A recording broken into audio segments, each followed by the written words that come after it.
घोटकी राजपूत बिरादरी जी मौज़ी शख्सियत doctor Fayaz Ali Rajput, Rana Mumtaz advocate Rana रियाज़ ऐं राना ज़ाहिद अली पारां घोटकी जे सूबाई तक PS21 ते पाकिस्तान पीपल्स पार्टी जे नामज़द उम्मीदवार सरदार अली नवाज़ उर्फ राजा खान महर जे एज़ाज़ में कॉर्नर मीटिंग मुनक़द कई वई, जंहिंमें राव मोहम्मद सरवर, राव मोहम्मद नदीम, डॉक्टर राव सिकंदर अली, राणा मुश्ताक, राणा आबिद अली, राणा शौकत अली, एडवोकेट राव आबिद अली, राणा साजिद निसार, राणा मुमताज़ समेत राजपूत बिरादरी जे माण्हुनि वॾे अंग में शिरकत कई।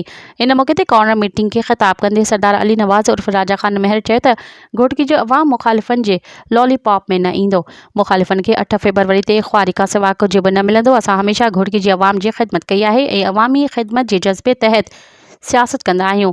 हुन चयो त राजपूत बिरादरीअ सां असांजो पुराणो तालुक़ ऐं मुहबत जो रिश्तो आहे जेको हमेशह क़ाइमु रहंदो। 8 फ़रवरी ते घोटकी जो अवाम तीर जे निशान खे वोट ॾेई घोटकी जे क़ौमी ऐं सूबाई सीट तां असांखे कामयाबु करे।